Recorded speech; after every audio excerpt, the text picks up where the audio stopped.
Hello प्यारे बच्चों, क्या हाल चाल। उम्मीद है आप लोग अच्छे होंगे। तो आज की इस लेक्चर में हम बात करने वाले हैं 12th केमिस्ट्री के चैप्टर नंबर 7 की, जो कि है अल्कोहल, फिनॉल तथा ईथर। इस चैप्टर का आज हम लेक्चर नंबर 4 लेने वाले हैं, जिसमें एक बहुत ही इंपॉर्टेंट प्रयोगशाला विधि को देखेंगे, जो कि क्या है, डाई एथिल ईथर को बनाने की प्रयोगशाला विधि। अब इसका वीडियो लेक्चर कल मैंने शूट किया था, लेकिन अपलोड होने से पहले ही वो वीडियो डिलीट हो गई, इसीलिए आज ये टॉपिक मैं फिर से पढ़ा रही हूँ। मैं पूरा कोशिश करूंगी कि ये जो टॉपिक होगा वो कल के वीडियो से ज्यादा अच्छी क्वालिटी में और अच्छे से एक्सप्लेन किया जाए, ठीक है। तो समझ लीजिए, ये जो टॉपिक है बहुत ज्यादा इंपॉर्टेंट बोर्ड एग्जाम के लिए है, क्योंकि बोर्ड एग्जाम में जितनी भी प्रयोगशाला विधियां होती हैं वो डायरेक्ट 5 नंबर की पूछी जाती हैं। 5 नंबर का मतलब आपको समझना पड़ेगा कि आपके मार्कशीट में 1 प्रश्न के बराबर है, ठीक है।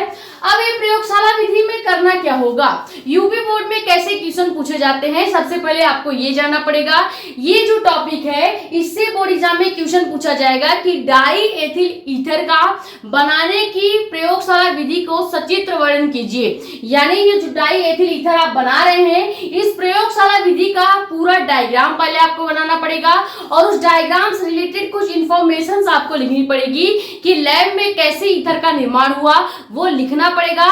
उसके बाद जो लैब के अंदर, फ्लास्क के अंदर रिएक्शंस चलती हैं, जिन रिएक्शंस की वजह से ईथर का निर्माण हुआ, वो बनाने की विधि में रिएक्शन भी आपको लिखना पड़ेगा। फिर हम देखेंगे कि डाई एथिल ईथर का जो केमिकल प्रॉपर्टी होता है, रासायनिक गुण होता है, वो कैसा है, ठीक है। कम से कम बोर्ड एग्जाम में आपको 3 रासायनिक प्रॉपर्टीज लिखनी पड़ती है, यानी कि 3 केमिकल प्रॉपर्टी लिखनी पड़ेगी। चाहे आप किसी भी टॉपिक का वर्गीकरण पढ़ रहे हो या उसका केमिकल रिएक्शंस पढ़ रहे हो, आपको मैक्सिमम 3 केमिकल प्रॉपर्टी हर टॉपिक से रिलेटेड पूछा जाएगा। यहाँ पे 4 केमिकल प्रॉपर्टी इसका बताएंगे, जिसमें से 3 आपको मुजुबानी याद होना चाहिए, ठीक है।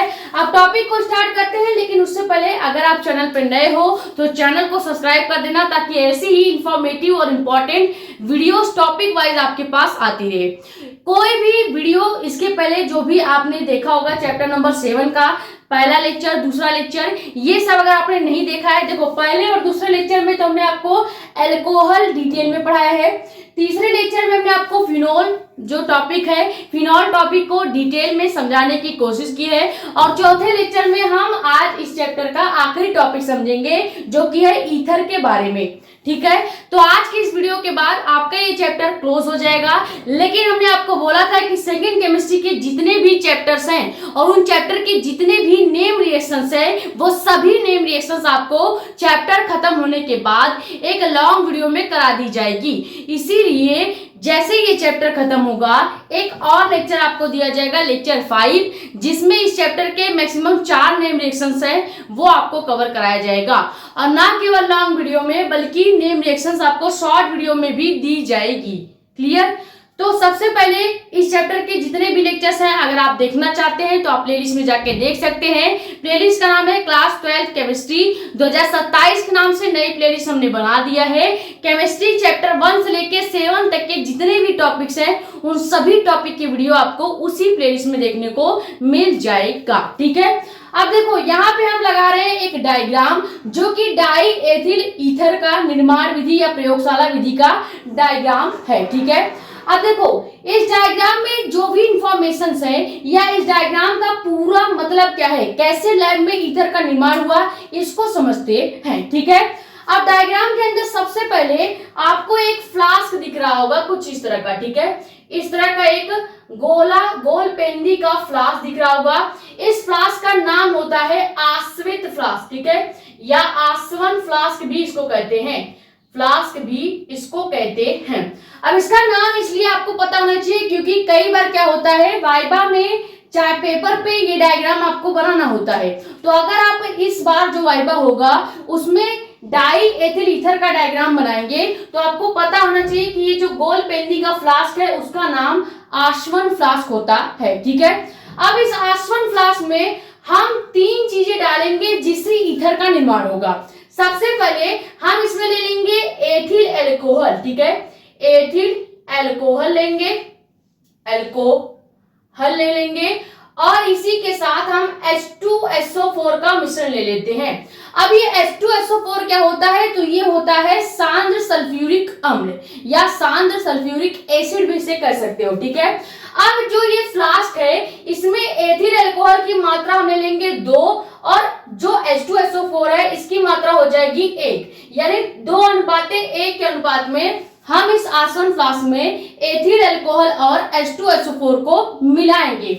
लेकिन केवल इतना ही चीज इस फ्लास्क में नहीं मिलाना है, इस फ्लास्क में पहले से ही हमने जल को मिला रखा है, यानी कि H2O को डाल रखा था, ठीक है। तो सबसे पहले आसवन फ्लास्क लेंगे, उस आसवन फ्लास्क में हम वाटर को मिलाएंगे और उसके साथ हम एथिल अल्कोहल का 2 अनुपात और H2SO4 का 1 अनुपात मिश्रण लेंगे और इस तीनों को इसके अंदर डाल के इस तरह से मिक्स करेंगे। लेकिन ये केवल मिक्स करने से ईथर का निर्माण थोड़ी होगा, हमको इसे गर्म करना पड़ेगा। तो गर्म करने के लिए हम क्या करते हैं, जैसे आप घर में कोई भी चीज पकाना होता है तो एक चूल्हे का इस्तेमाल करते हैं, सेम उसी तरह केमिस्ट्री लैब में एक छोटा सा चूल्हे का इस्तेमाल किया जाता है और उसका नाम क्या होता है, उसका नाम होता है बर्नर, ठीक है। केमिस्ट्री लैब में कोई भी चीज या कोई भी केमिकल अगर आपको गर्म करना होगा तो उसे आप बर्नर पे रख के गर्म करते हैं। लेकिन क्या आप गैस पे डायरेक्ट तावा चढ़ाते हैं, नहीं चढ़ाते ना, उसके लिए स्टैंड लगाओगे, फिर उस पे तावा कुकर ये सब रखोगे। सेम उसी तरह हमको जब इस फ्लास्क को गर्म करना पड़ेगा, इस आसवन फ्लास्क को गर्म करना है, तो डायरेक्ट हम इसको बर्नर पे नहीं रखेंगे, इसके लिए हम एक बालू उष्मक का स्टैंड लगाते हैं। बालू उष्मक क्या होता है, तो आप देख रहे होंगे डायग्राम के अंदर, इस इमेज के अंदर देखिए, जो गोल पेंदी का फ्लास्क है, क्या उसके नीचे एक कटोरे के जैसा स्ट्रक्चर आपको दिख रहा है, इस तरह से कटोरे के जैसा आपको स्ट्रक्चर दिख रहा होगा। अब इस कटोरे के जैसे स्ट्रक्चर के अंदर है क्या, तो इसके अंदर बालू भरा होता है। बालू का काम ये होगा कि ये बर्नर से हीट को अब्सॉर्ब करेगा और वो हीट थोड़ा थोड़ा जो है इस फ्लास्क को देगा, ताकि ये जो फ्लास्क है कांच का, ये कांच का फ्लास्क फूटे नहीं और इसके अंदर जो भी केमिकल्स डाले गए हैं वो गर्म हो जाए। यानी कि आप कह सकते हो कि आपने डायरेक्ट इसको चूल्हे पे यानी कि बर्नर पे रखा भी नहीं और आपका जो फ्लास्क है वो गर्म भी हो गया है। ऐसा इसलिए किया जाता है, देखो बालू उष्मक का यूज इसलिए किया जाता है ताकि जो भी गोल पेंदी का फ्लास्क हो वो एक्चुअली में कांच का बना होता है। अब अगर आप कांच को डायरेक्ट तेज आंच पे रख दोगे तो कांच तो फूट जाएगी, तो आप रिएक्शंस को कंप्लीट कैसे करोगे। इसीलिए हम पहले लगाते हैं एक बाउल, उसके अंदर लेते हैं बालू और उसके ऊपर रखते हैं कांच का आसवन फ्लास्क, ठीक है। इतनी चीजें क्लियर हुई। अब हम बर्नर का टेम्परेचर कितना रखेंगे। ईथर बनाने के लिए आपको क्या करना पड़ेगा, एथिल अल्कोहल, H2SO4 और वाटर को 140 डिग्री टेम्परेचर तक गर्म करना पड़ेगा। याद रखिएगा कितने डिग्री टेम्परेचर तक, 140 डिग्री टेम्परेचर। नॉर्मल जो वाटर उबलता है उसका टेम्परेचर होता है 100 डिग्री, ठीक है। तो जब तक पानी उबलता है तो समझ लीजिए पानी उबलने का जो टेम्परेचर है वो है 100 डिग्री, और अगर हमको ईथर बनाना होगा तो हमें 40 डिग्री टेम्परेचर और हाई करना पड़ेगा, यानी 140 डिग्री पर आपका ईथर गर्म होकर बनता है। तो आप जब यहाँ से ईथर बनता हुआ आप देख रहे होंगे तो डायग्राम में आप ध्यान से देखिए, जब ईथर गोल पेंदी के फ्लास्क में बन जाता है तो वो ईथर कहाँ पे जा रहा है। डायग्राम में आपको दिख रहा होगा कि वो ईथर संधानित्र में जाता है। संधानित्र एक नलिका होती है, एक ट्यूब होती है, जिसका काम ये होता है कि जो भी मटेरियल बनेगा या जो भी केमिकल बनेगा उसको सीधे कहाँ पे पहुंचाना, एडाप्टर तक पहुंचाना या ग्राही तक पहुंचाना, ठीक है। तो यहाँ से आप क्या करेंगे, यहाँ पे हम इन सबको हटाते हैं। देखो यहाँ से ईथर बन गया है भाप के रूप में। अब इधर से आएगा एक नली के अंदर, इस तरह से नली आपको दिख रही होगी। इस नली के अंदर आने के बाद यहाँ पे एडाप्टर में आ जाता है, और एडाप्टर में आने के बाद ये ईथर कहाँ पे जाएगा, एडाप्टर में आने के बाद ये ईथर एक ग्राही पात्र में कलेक्ट कर लिया जाता है। लेकिन क्या आपको केवल ईथर जो कलेक्ट हो रहा है वो एक सिंगल बाउल में कलेक्ट होता हुआ दिख रहा है, नहीं दिख रहा होगा। ध्यान से देखिए डायग्राम में जो ईथर बन रहा है उसके आगे भी एक बर्तन लगाया गया है और उस बर्तन में बर्फ के छोटे छोटे टुकड़े को डाला गया है। यानी कि जो गर्म ईथर बन के संधानित्र में से, कलेक्टर में से ग्राही में आ रहा है, वो ग्राही जो पात्र है, वो जो ग्राही बर्तन है, वो पहले से ही बर्फ के टुकड़ों में रखा गया है। क्लियर? अब जो ये ईथर बन के यहाँ पे आया है, ये ईथर पूरी तरह से प्योर नहीं है। ऐसा इसलिए कह रही हूँ क्योंकि लैब में जो भी चीजें बनती हैं हमेशा वो प्योर नहीं होती, उसको फिल्टर करके प्योर बनाया जाता है। तो ईथर को प्योर बनाने का तरीका क्या है, अब इसे समझिए।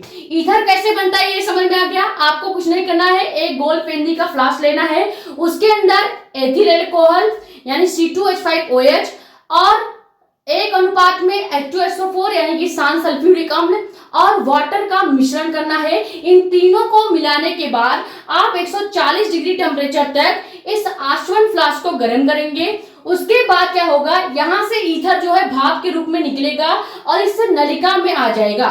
नलिका में आने के बाद ये सीधे एडाप्टर से ग्राही में आ जाता है और ग्राही के आगे पहले से ही बर्फ के छोटे छोटे टुकड़े वाला बाउल रखा गया होता है और उस बाउल के अंदर या उस बर्नर के अंदर ही यहाँ पे एक ग्राही कलेक्टर कह सकते हैं लगाया जाता है, जो कि ईथर को कलेक्ट करता है। ठीक है, अब मान लीजिए हमने ईथर का निर्माण कर दिया, इसमें क्या है, ईथर बन चुका है। लेकिन ये जो ईथर है उसमें 3 चीजों की अशुद्धियां हैं। कौन कौन सी चीजों की अशुद्धियां हैं? तो हमने बनाया कैसे था ईथर को, हमने एथिल अल्कोहल, H2SO4 और वाटर को लेकर ईथर बनाया था।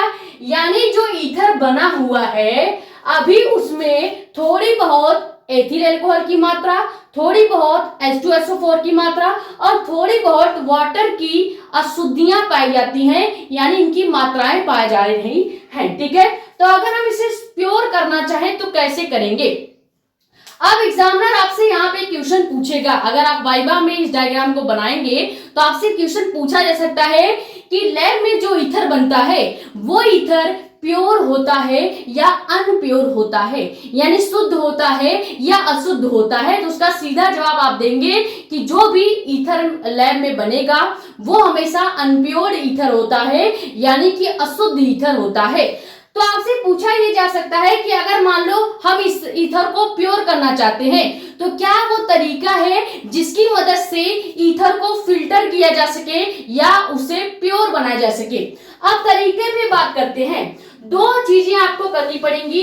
ये जो ईथर बना है, देखो हमने अभी आपको क्या बोला कि जो भी ईथर बना है उसमें 3 चीजों की अशुद्धियां पाई जा रही हैं। इसमें पाई जा रही है H2SO4 की अशुद्धि, इसमें पाई जा रही है C2H5OH की अशुद्धि और इसमें पाई जा रही है H2O की अशुद्धि। ठीक है, यहां तक क्लियर हो गया। अब मान लो हमको इस ईथर को प्योर बनाना है तो सबसे पहले हम इस H2SO4 यानी कि सांस सल्फ्यूरिक अम्ल की जो अशुद्धि है उसको हटाएंगे। तो इसको हटाने के लिए क्या करते हैं, ये जो ईथर है इसको हम NaOH यानी कि कास्टिक सोडा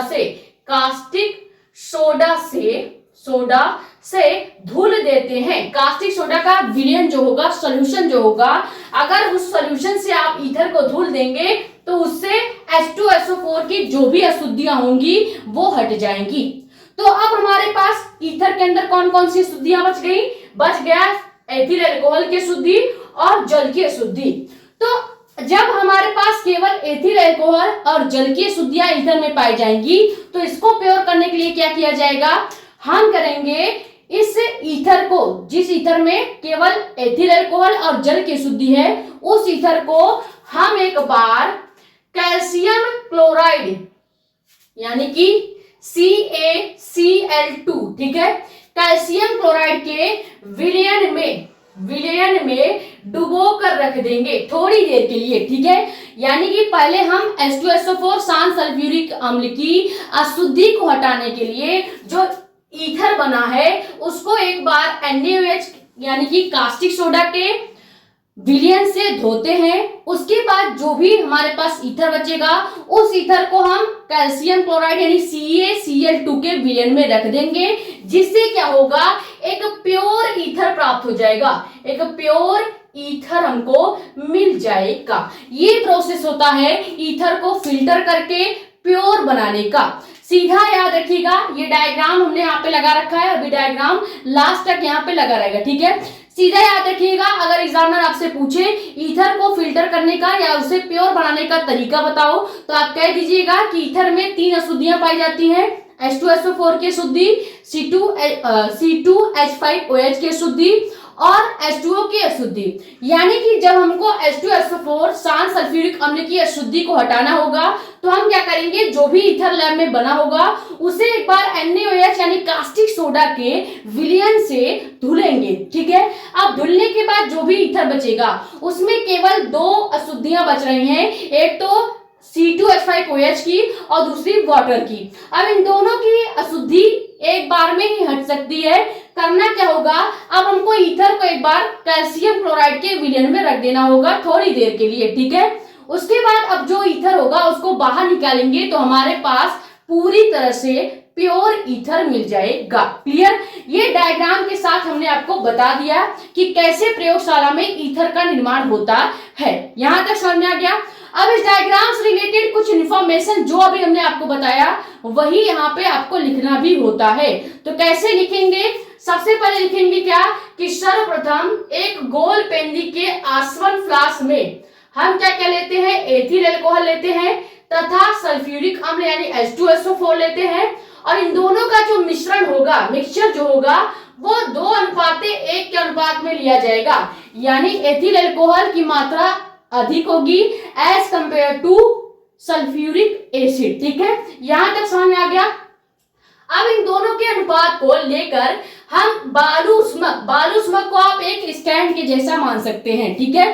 तो बालू उष्मक की सहायता से गर्म करते हैं। कितने डिग्री टेम्परेचर तक गर्म करने पर ईथर बनता है, ये आपसे एग्जामिनर पूछ सकता है। तो आपका जवाब होगा 140 डिग्री टेम्परेचर तक जब आप इन तीनों को गर्म करेंगे, किसको H2SO4 को, C2H5OH को और जल को, तब जाके ईथर बनता है, ठीक है। आगे क्या लिखेंगे, 140 डिग्री टेम्परेचर पर गर्म करने से ईथर जो है वो बर्फ के जल में रखे ग्राही पात्र में एकत्रित होने लगता है। यानी ईथर केवल ग्राही पात्र में एकत्रित नहीं होता, वो बर्फ के जल में रखा हुआ जो ग्राही पात्र होता है उसमें एकत्रित होता है या कलेक्ट होता है। यहां तक समझ में आ गया। अब आगे लिखेंगे क्या, लेकिन इस प्रकार जो प्राप्त ईथर होगा, ठीक है, इस प्रकार जो प्राप्त ईथर होगा इसमें H2SO4, C2H5OH और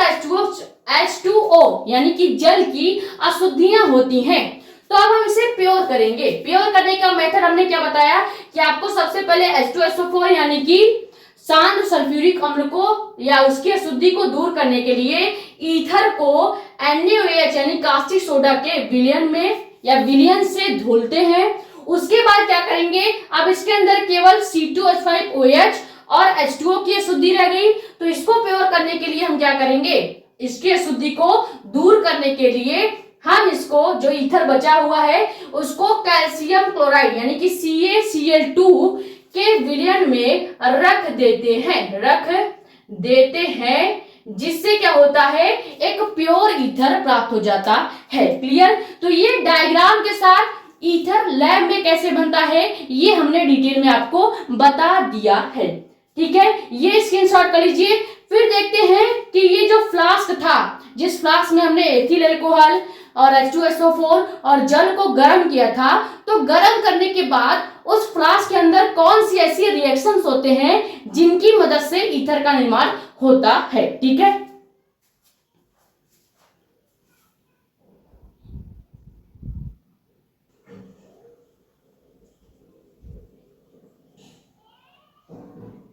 तो अब आप क्या करेंगे, डाई एथिल ईथर के बनाने की प्रयोगशाला विधि में ही 2 स्टेप का रिएक्शन है जो आपको लिखना पड़ेगा।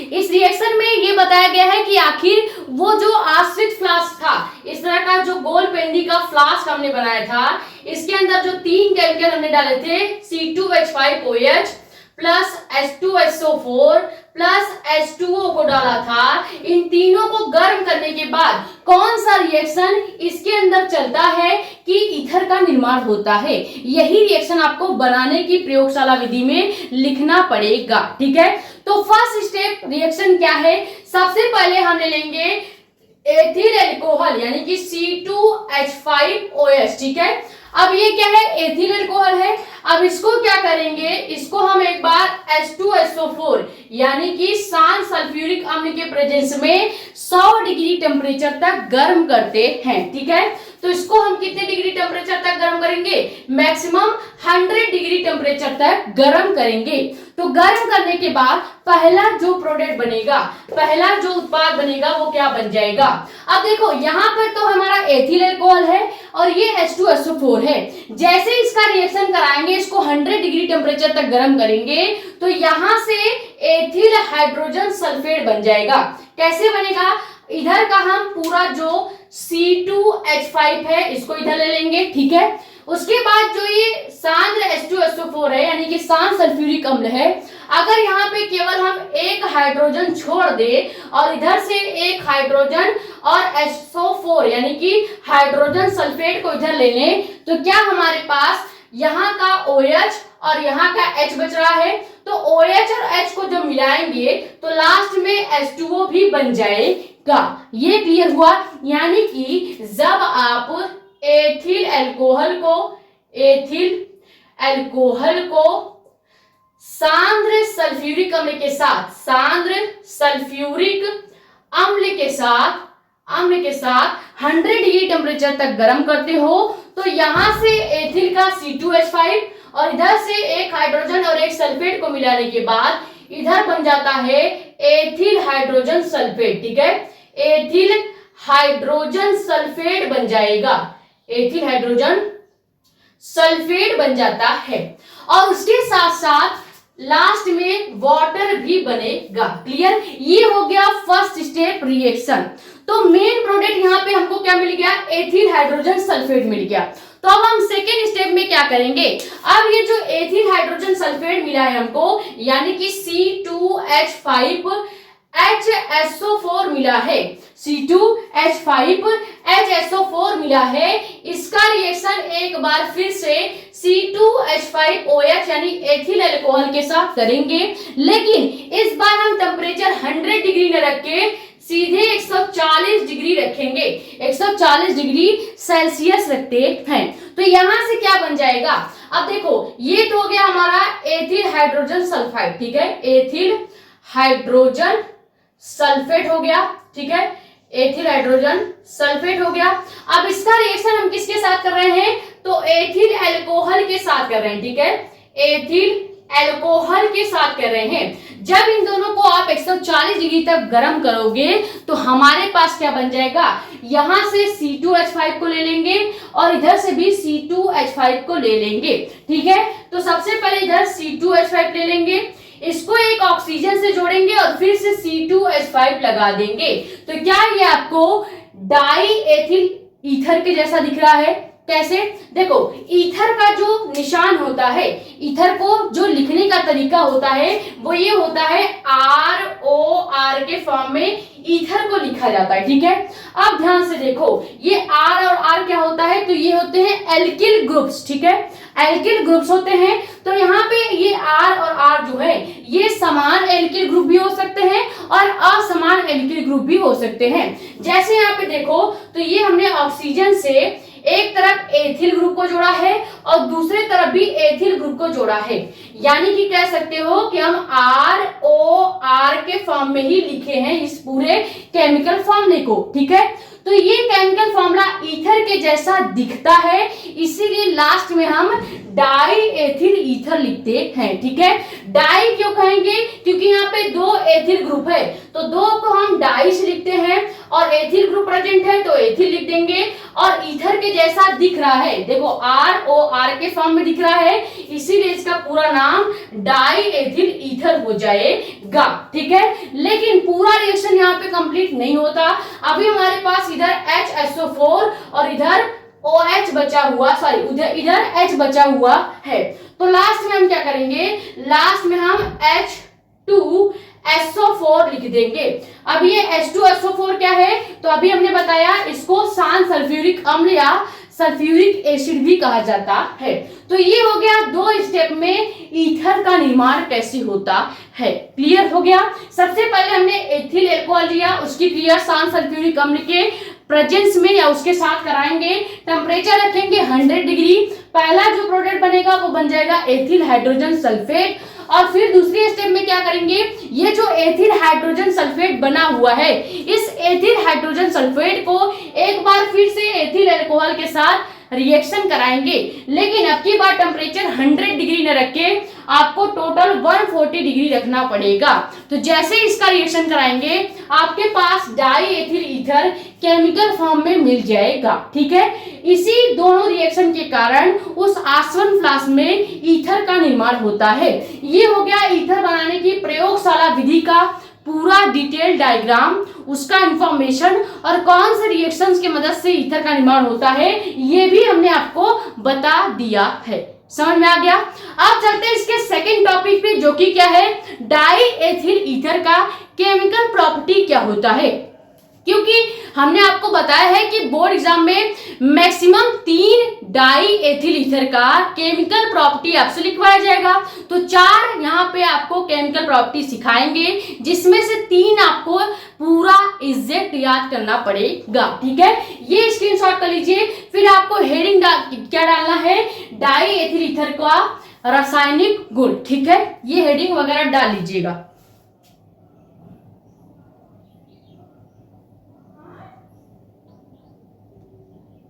तो अब आप हेडिंग डालेंगे डाई एथिल ईथर का रासायनिक गुण क्या होता है। पहले इसकी केमिकल प्रॉपर्टी क्या है कि एसिटिल क्लोराइड से आपको रिएक्शन कराना पड़ेगा। डाई एथिल ईथर को एसिटिल क्लोराइड से रिएक्शन कराने के बाद क्या बनता है इसको देखेंगे। तो इसके अंदर आपको क्या लिखना होगा कि निर्जल जिंक क्लोराइड यानी कि ZnCl2 अथवा एल्युमिनियम क्लोराइड यानी AlCl3, ठीक है। इसके साथ जब हम डाई एथिल ईथर को एसिटिल क्लोराइड के साथ गर्म करते हैं तो हमको सबसे पहला और मेन प्रोडक्ट क्या मिलेगा, एथिल एसीटेट मिल जाता है। ये रिएक्शन होता कैसे है इसको देखेंगे तब आपको ज्यादा क्लियर होगा। तो सबसे पहले हमको बोला है कि आपको डाई एथिल ईथर को लेना है। डाई एथिल ईथर का केमिकल फॉर्मूला अभी हमने आपको बना के बताया कैसे बनता है डाई एथिल ईथर। तो उसका केमिकल फॉर्मूला क्या था, C2H5O और इधर भी C2H5 था, ठीक है। यानी एक ऑक्सीजन के साथ जब 2 एथिल ग्रुप जुड़ते हैं तो इस कंपाउंड का नाम ही डाई एथिल ईथर होता है, ठीक है। तो इसका नाम आप लिख लीजिएगा, क्या है, डाई एथिल ईथर इसको कहेंगे, ईथर इसको कहेंगे, ठीक है। अब इसको हमको क्या करना है, एसिटिल क्लोराइड यानी कि CH3COCl के साथ रिएक्शन कराना पड़ेगा।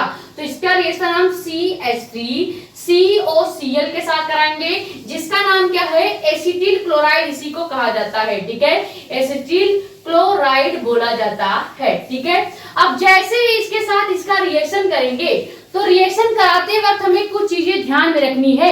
जैसे यहाँ पे बोला है कि आपको निर्जल जिंक क्लोराइड अथवा एल्युमिनियम क्लोराइड की उपस्थिति में इसके प्रेजेंस में रिएक्शन कराना है। तो एरो के ऊपर हम क्या लिख देंगे, एरो के ऊपर हम ZnCl2 लिखेंगे प्लस AlCl3 लिखेंगे। ZnCl2 का मतलब क्या होता है, निर्जल जिंक क्लोराइड, यहाँ पे लिख देते हैं। निर्जल को कॉन्क पढ़ा जाता है, ठीक है, जिसको CON से दर्शाया जाता है, क्लियर। तो यहाँ पे हो गया कॉन्क ZnCl2 और हो गया यहाँ पे कॉन्क AlCl3, ये समझ में आ गया।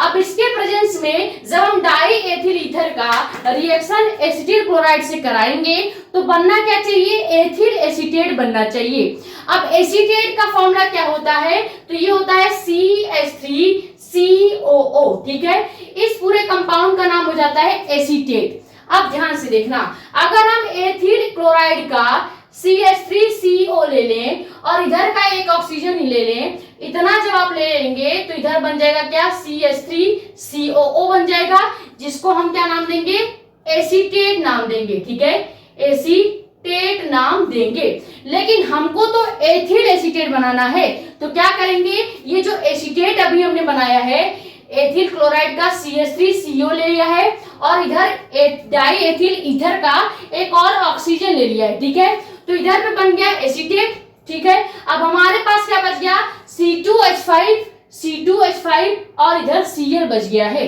तो हमें केवल एक C2H5 और लेना है। तो अगर हम एथिल एसीटेट के साथ, या कर सकते हैं एसीटेट के साथ C2H5 को जोड़ दें, तो क्या इसी का नाम एथिल एसीटेट हो जाएगा, इसी का नाम एथिल एसीटेट हो जाएगा। अब हमारे पास ये C2H5 भी इसमें आके जुड़ गया है, तो हमारे पास बचा क्या, केवल C2H5 बच गया और इधर का Cl बच गया।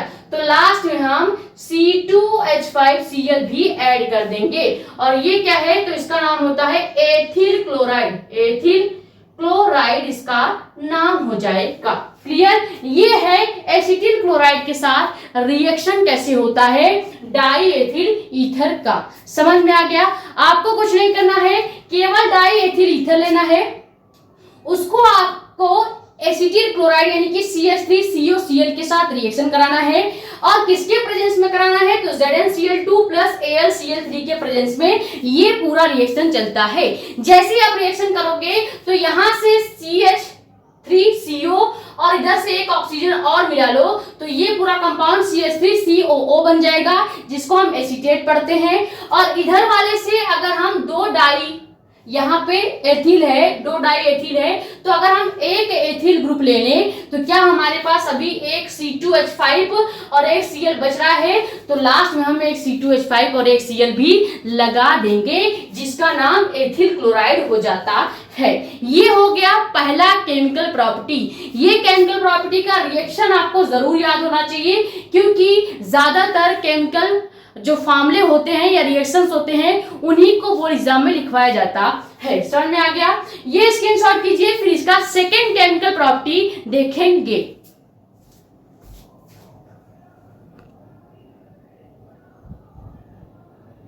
तो सेकेंड केमिकल प्रॉपर्टी आप क्या देखेंगे, ये नाम है इसका क्या, जल अपघटन। यानी सेकेंड केमिकल प्रॉपर्टी में हेडिंग आपको डालना है जल अपघटन। इसमें क्या किया जाता है, इसमें आपको हाई टेम्परेचर व प्रेशर के साथ तनु सल्फ्यूरिक अम्ल की उपस्थिति में केवल डाई एथिल ईथर को लेना है और उसकी क्रिया H2O यानी कि वाटर के साथ करा देनी है। लेकिन यहाँ पे केस ये दिया है कि आपको जो टेम्परेचर रखना है वो बहुत हाई रखना है और जो प्रेशर रखना है वो भी बहुत हाई रखना है, ठीक है। तो जब आप हाई टेम्परेचर एंड प्रेशर में तनु सल्फ्यूरिक अम्ल की उपस्थिति में डाई एथिल ईथर यानी कि C2H5O और C2H5 यानी कि डाई एथिल ईथर हो गया। अब इसको जब वाटर के साथ अपघटित करेंगे, वाटर के साथ रिएक्शन करेंगे, तो मेन कंपाउंड क्या बन जाता है, एथिल अल्कोहल बन जाता है, जिसका केमिकल फॉर्मूला हमने आपको बताया था C2H5OH होता है, ठीक है। तो देखते हैं कैसे C2H5OH का निर्माण जल अपघटन के द्वारा होगा, ठीक है। तो हमें कहा क्या है कि आपको डाई एथिल ईथर लेना है, तो सबसे पहले C2H5 ले लेते हैं, ठीक है। ये हो गया डाई एथिल ईथर हो गया। अब इसका रिएक्शन हमें किसके साथ करना है, तो जल अपघटन करना है, वाटर के साथ रिएक्शन करना है, ठीक है। जल अपघटन का मतलब है कि केवल H2O के साथ रिएक्शन कर दो, ठीक है। अब यहाँ पे रिएक्शन करेंगे तो केस का क्या कहा गया है कि आपको यहाँ पे रिएक्शन करते वक्त उच्च ताप यानी कि हाई टेम्परेचर रखना है।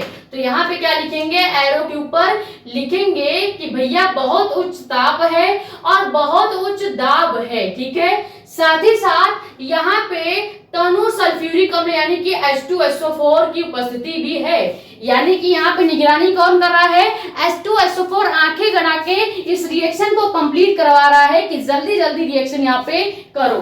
तो रिएक्शन करेंगे तो क्या हो जाएगा, यहां से बनेगा C2H5, एक ऑक्सीजन इधर का ले लो, एक हाइड्रोजन इधर का ले लो, तो यहाँ पे क्या बन जाएगा, C2H5 इधर का ले लिया, इधर से एक अगर ऑक्सीजन ले लें और इधर का एक हाइड्रोजन ले लें तो क्या हमारे पास अभी केवल C2H5 एक हाइड्रोजन एक ऑक्सीजन बचा है। तो लास्ट में भी हम क्या कर देंगे, एक और C2H5 बच रहा है उसको लिख लेंगे। इधर केवल H और O यानी एक हाइड्रोजन एक ऑक्सीजन बचेगा, तो इधर भी एक हाइड्रोजन और एक ऑक्सीजन ऐड कर देंगे। यानी कि यहाँ पे जो ये एथिल अल्कोहल बनेगा ये 2 बार बनेगा। ठीक है, ये क्या नाम हो गया इसका नाम हो जाएगा एथिल अल्कोहल। एथिल अल्कोहल होगा और ये 2 बार बन रहा है, तो आप C2H5OH प्लस C2H5OH लिखने की जगह डायरेक्ट 2C2H5OH भी लिख सकते हो। अब 2 जब लिख देंगे तो इसका नाम हो जाएगा डाई एथिल अल्कोहल। ठीक है, डाई एथिल अल्कोहल इसका नाम हो जाएगा। यहां तक क्लियर हुआ। रिएक्शन बहुत सिंपल है, हमने डाई एथिल ईथर को लिया, इसका जल अपघटन कराना था यानी वाटर के साथ इसको रिएक्ट करना था। तो जब वाटर के साथ ये रिएक्ट करेगा तो यहां से अगर हम C2H5 एक ऑक्सीजन और यहाँ H2O का अगर एक हाइड्रोजन ले लें तो क्या हमारे पास H2O का एक हाइड्रोजन लेने के बाद भी यहाँ पे एक हाइड्रोजन एक ऑक्सीजन बचेगा, बिल्कुल बचेगा। तो इसको क्या करेंगे, फिर से ये जो दूसरा वाला C2H5 बच रहा है उसके साथ ऐड कर देंगे, तो यहाँ पे 2 एथिल अल्कोहल बन रहा है। आप चाहे इसको अलग अलग भी लिख सकते हैं या आप चाहें तो यहाँ पे डायरेक्ट 2C2H5OH भी लिख सकते हैं, जिसका नाम डाई एथिल अल्कोहल हो जाएगा। ये हो गया सेकेंड केमिकल प्रॉपर्टी, जल अपघटन द्वारा डाई एथिल ईथर जो है कैसे रिएक्ट करता है ये हमने आपको करवा दिया है। ठीक है, ये स्क्रीनशॉट कीजिए। फिर थर्ड केमिकल प्रॉपर्टी देखते हैं जो कि है दहन, यानी अब की बार हमको ऑक्सीजन के साथ रिएक्शन करना पड़ेगा। अभी यहाँ पे वाटर के साथ हमने रिएक्शन किया है, सेम यही रिएक्शन आपको वाटर की जगह ऑक्सीजन के साथ करनी पड़ेगी। ठीक है,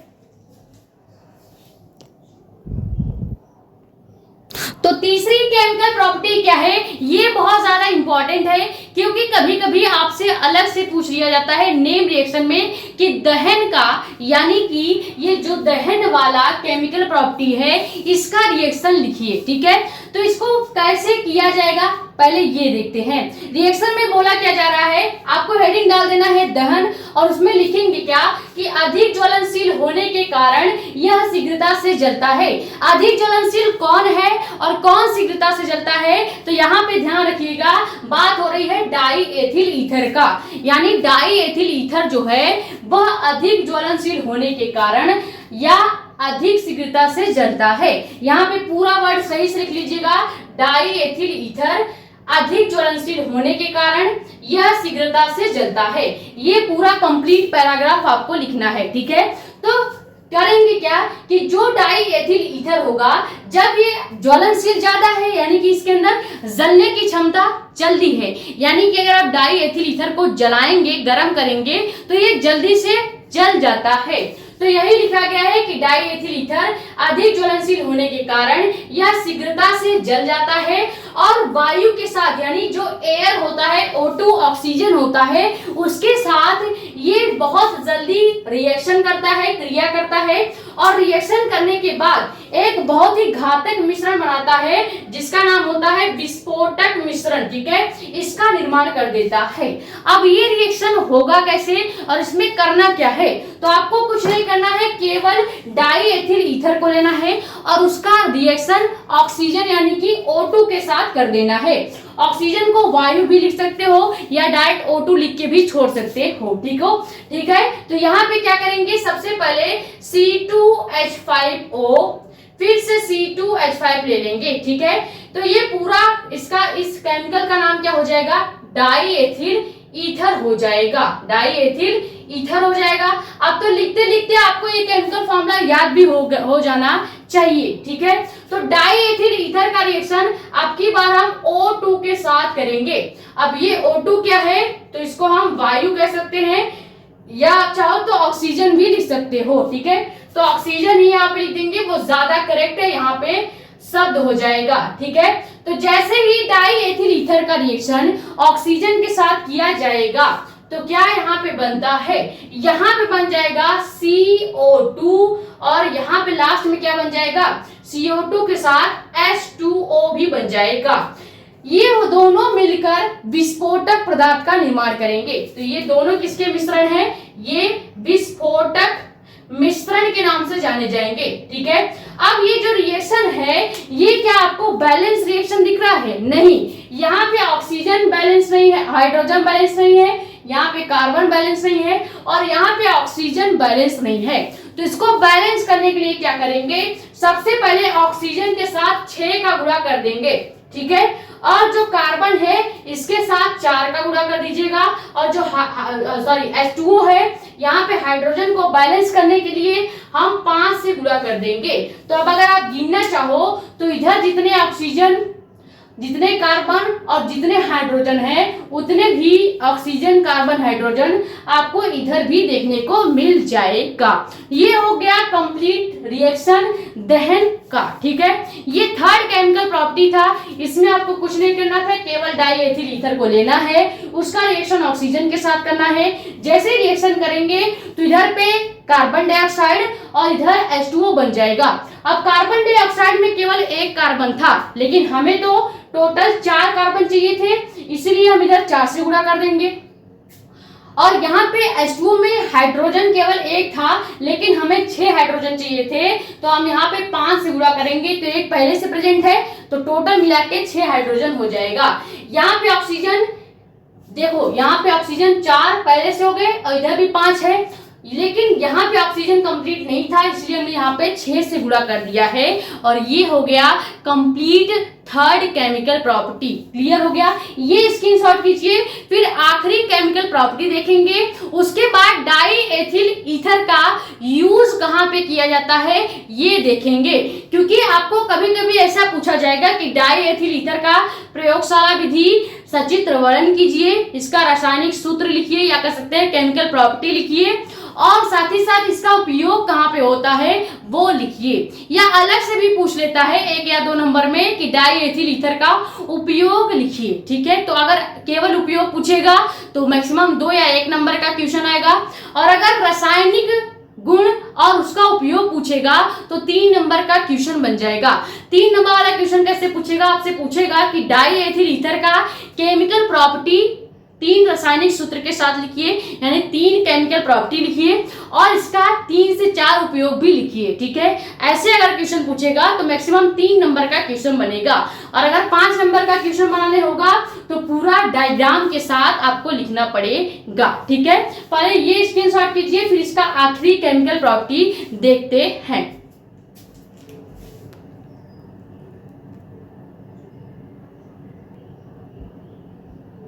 तो आखिरी केमिकल प्रॉपर्टी आप हेडिंग क्या डालेंगे, फास्फोरस पेंटाक्लोराइड से क्रिया। अब हमको क्या करना होगा, जो भी डाई एथिल ईथर है यानी कि C2H5 एक ऑक्सीजन फिर C2H5 है, अब इसका रिएक्शन हमको करना पड़ेगा फास्फोरस पेंटाक्लोराइड के साथ, जिसको PCl5 से लिखा जाता है।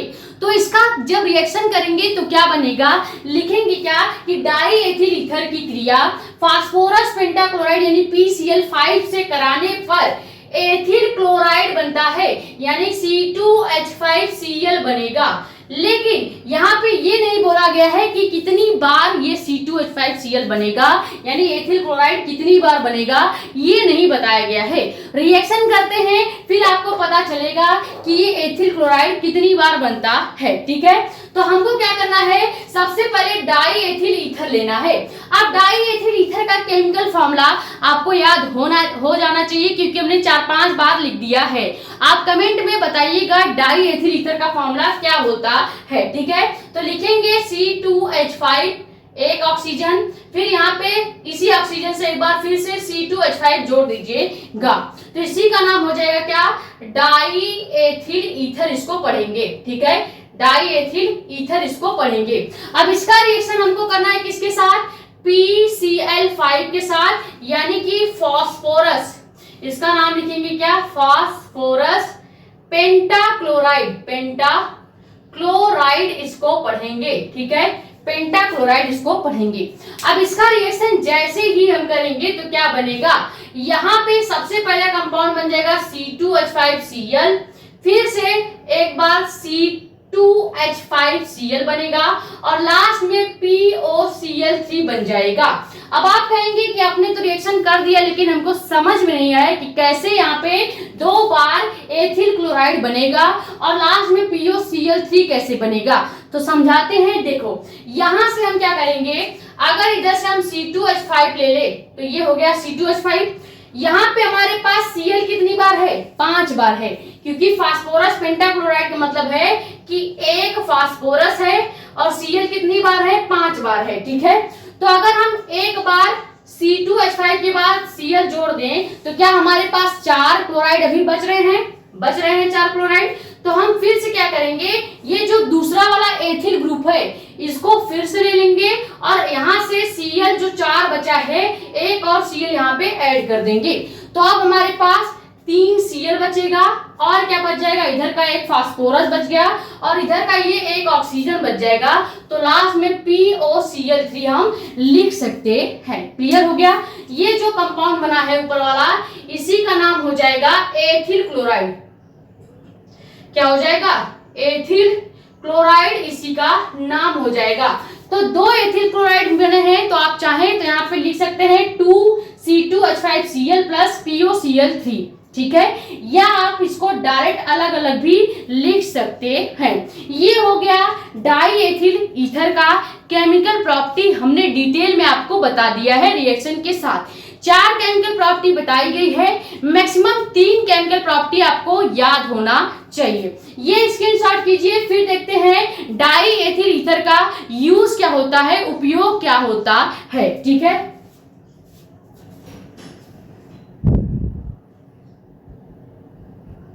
तो अब आप हेडिंग क्या डालेंगे, डाई एथिल ईथर का उपयोग। इसका यूज क्या होता है, मैक्सिमम 5 यूज हम आपको बता रहे हैं, जिसमें से 3 से 4 उपयोग आपको याद होना चाहिए। ठीक है, तो पहला उपयोग कहाँ पे होता है, जितने भी ग्रिग्नार्ड अभिक्रियाएं होती हैं, मैक्सिमम 2 ग्रिग्नार्ड अभिक्रिया आपको पढ़ना है। तो ग्रिग्नार्ड अभिक्रिया में ग्रिग्नार्ड अभिकर्मक के रूप में इसका यूज होता है। अभिकर्मक का मतलब ये है जो अभिक्रिया में सहायता देता है या इसका यूज किया जाता है ग्रिग्नार्ड अभिकर्मक के रूप में। अभिकर्मक मतलब सीधे याद रखिएगा ये रिएक्शंस में हेल्प करेगा। ठीक है, तो ये हो गया पहला यूज।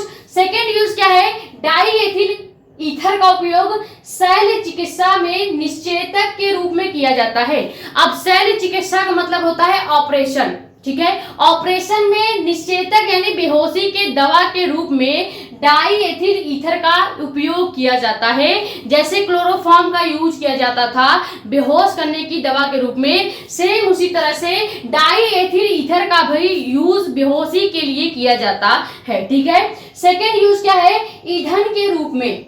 ईंधन यानी कि जैसे आप लकड़ी वगैरह यूज करते हो ईंधन के फॉर्म में, सेम वैसे डाई एथिल ईथर को भी ईंधन के फॉर्म में यूज किया जाता है। ठीक है, चौथा यूज क्या है, प्रतिशत या प्रशीतक के रूप में। प्रशीतक का मतलब क्या होता है, जैसे आप फ्रीज का यूज करते हैं पानी को ठंडा करने के लिए, सेम वैसे ही डाई एथिल ईथर जो है इसका यूज प्रशीतक के रूप में भी किया जाता है, यानी कि ठंडा करने के लिए पदार्थों में भी इसका यूज किया जाता है। उसके बाद आखिरी यूज क्या है, विलायक के रूप में, यानी कि सॉल्यूशंस के फॉर्म में भी डाई एथिल ईथर का यूज किया जाता है। क्लियर, ये हो गया कंप्लीट। आज का ये चैप्टर जो था वो पूरा चैप्टर कंप्लीट हो चुका है। अब इस चैप्टर में 4 नेम रिएक्शंस है, इसीलिए आपको एक और लेक्चर दिया जाएगा जो कि लेक्चर नंबर 5 होगा। लेकिन ये चैप्टर आपका आज के लेक्चर में ही कंप्लीट हो गया है। वो हम आपको इसलिए दे रहे हैं क्योंकि हमने आपको बोला था कि जैसे ही सेकेंड केमिस्ट्री का कोई भी चैप्टर खत्म होगा, अगर उस केमिस्ट्री में नेम रिएक्शंस हैं तो उन सभी नेम रिएक्शंस को एक ही वीडियो में आपको दिया जाएगा और साथ ही साथ शॉर्ट वीडियो में भी दिया जाएगा। ठीक है, तो आज के लेक्चर में हमने क्या देखा, ईथर क्या होता है, उसका लैब में निर्माण कैसे होता है, रिएक्शन के द्वारा निर्माण कैसे होता है, फिर हमने देखा उसका केमिकल प्रॉपर्टी क्या है, और सबसे लास्ट में हमने इसका यूज भी देख लिया है कि आप डाई एथिल ईथर का इस्तेमाल कहां कहां पे कर सकते हैं। ठीक है, तो आई होप ये वीडियो लेक्चर आपके लिए हेल्पफुल रहा होगा। पूरी तरह से अल्कोहल फिनॉल ईथर का जो चैप्टर नंबर 7 था वो कंप्लीट हो चुका है। एक लेक्चर आपको कल और देंगे जिसमें जितने भी नेम रिएक्शंस हैं वो कराया जाएगा, क्योंकि नेम रिएक्शन बोर्ड एग्जाम में 5 नंबर का पूछा जाता है। क्लियर, ये चीज क्लियर हो गया।